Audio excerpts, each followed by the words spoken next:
বন্ধুরা, আমি চন্দ্রিমা।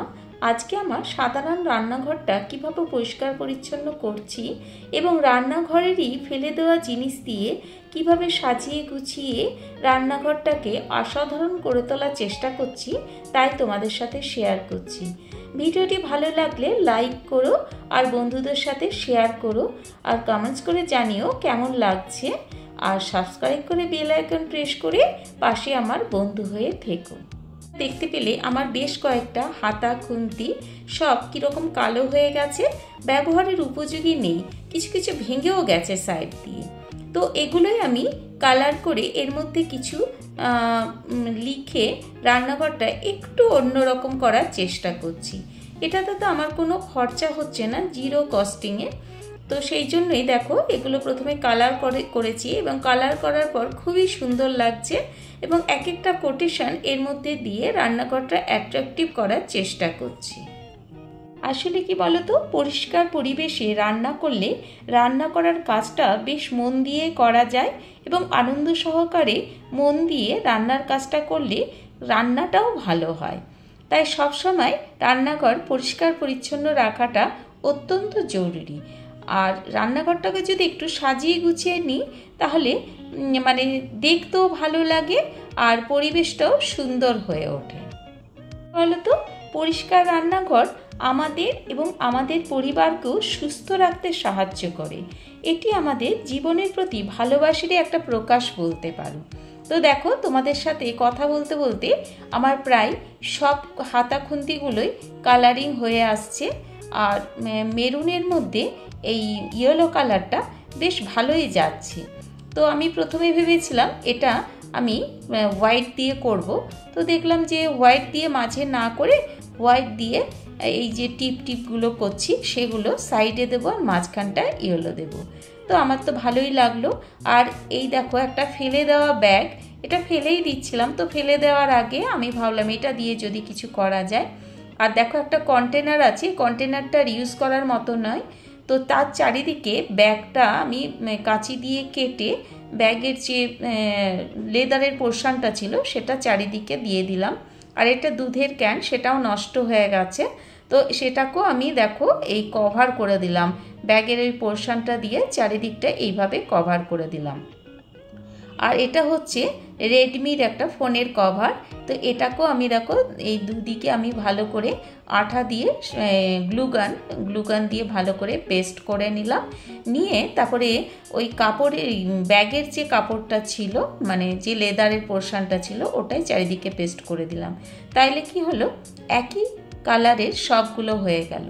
তো দেখো আমার রান্নাঘরের কালারটাও দেখতে পাচ্ছ, কেন আমি ওই কালারটা ইউজ করেছি বুঝতেই পারছো, ম্যাচিং হবে, তাই না? আর দেখো রান্নাঘরটা এবার আমি ডিপ ক্লিনিং করব।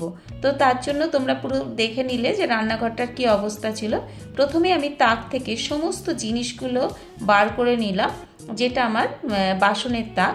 আর এখানে দেখো আমার সব মশলাপাতি এই বক্স জানলার কাছে আমি একটা তাক করে নিয়েছি, তো সেখানে আমি রাখি, যেহেতু আমার মডেলিয়ার কিচেন এখনো পুরোপুরি হয়ে ওঠেনি। আর মেঝেটাও দেখো কতটা নোংরা হয়েছে, রাখার কাউন্টারটাও এতটাই নোংরা হয়েছে না, তো সেই জন্য আমি সাবান দিয়ে পুরো জায়গাটা ঝকঝকে করে পরিষ্কার করে নিলাম। জানলার যে পোর্শনে আমি মশলার কৌটো রাখি সেগুলো ভালো করে পরিষ্কার করে নিলাম। আর দেখো এখানে আমি থার্মোকল দিয়ে একটা তাক বানিয়েছিলাম বহুদিন আগে, সেই তাকটাই এখানে সেট করে নিলাম।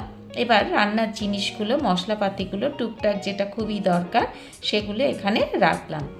আর এখানে তাকটা এইভাবে সেট করে নিলাম, কিন্তু তাকের নিচটা না কীরকম দাগ হয়ে যায়, ওই জন্য আমি নিচে একটা কাপড় দিয়ে নিলাম। আর যেটা করেছিলাম কন্টেনার দিয়ে আর ব্যাগের লেদারের যে পোর্শনটা দিয়ে এটা সেট করেছিলাম, তো সেখানে দেখো হাতা খুন্তি এইভাবে রাখলাম, চপস্টিকটাও এখানে রেখে দিলাম। আর এটা দেখো এই কন্টেনারে আমি এবারে স্টিলের হাতা খুন্তিগুলো রেখে দিচ্ছি, তাহলে আর হাতা খুন্তিগুলো চারিদিকে ছড়িয়ে ছিটিয়ে থাকবে না, একটা জায়গায় সুন্দরভাবে থাকবে। তো দেখো এইভাবে গুছিয়ে নিলাম। আর এদিকে দেখো রেডমির যে বক্সটা, এখানে কমপ্লেনের একটা কাপের মধ্যে সমস্ত চামচ আর আরেক জায়গায় ছাঁকনি আর অন্যান্য কাঁচি এগুলো সব এক জায়গায় রাখলাম, আর দুটো গ্লাস পাশাপাশি রেখে দিলাম যাতে জল দিতে আমার কোনো অসুবিধে না হয়, কেউ আসলে সাথে সাথে কাঁচের গ্লাসে জল দিতে পারি। আর এটা দেখছো মাইক্রো ওভেনের একটা পোর্শন, যেটা আমার কাছে রয়ে গেছিলো। এই মাইক্রো ওভেনটা বিক্রি করে দিয়েছি, এটা খারাপ হয়ে গেছে, আরও নতুন মাইক্রো ওভেন নিয়েছি। তো এই দুটো পোর্শন আমার কাছে ছিল। তো মাইক্রো ওভেনের এই জায়গাটার উপরে আমি জলের জায়গাগুলো রাখলাম, আর এখানে একটা পিচবোর্ডের ওপরে তেলের র্যাকগুলো রাখলাম, আর একটা কাঁচের গ্লাসের মধ্যে কিছু পাতাবাহার গাছ দিয়ে দিলাম। তো দেখতেও তো ভালো লাগে বলো। আর এখানে মাইক্রো ওভেনের আর আরেকটা পোর্শনের ওপরে আমি এখানে গ্রাইন্ডারটা রেখে দিলাম, যাতে নিচেরটাও সুন্দর করে, নিচের পোর্শনটা সুন্দর করে পরিষ্কার করতে পারি। এরপরে আমি যেগুলো দিয়ে কালারিং করেছিলাম ওই হাতা খুন্তি, ওগুলো এখানে একটু সুন্দর করে সাজিয়ে দিলাম গ্লু গান দিয়ে, পেস্ট করে দিলাম গ্লু গান দিয়ে। দেখতে ভাল লাগবে, আর লেখাগুলো দেখলেও মনে হবে হ্যাঁ এটাই তো রান্নাঘর। দারুণ লাগছে তাই না? আমার তো ভীষণ ভালো লাগছে, জানি না তোমাদের কেমন লাগছে, অবশ্যই জানিও কেমন লাগছে। দেখো পুরো জিনিসটা এখানে পেস্ট করে দিয়েছি। তাহলে নন মডিউলার কিচেনকেও মডিউলার কিচেনের মতো সুন্দর করে সাজানো যায়, তাই না বলো?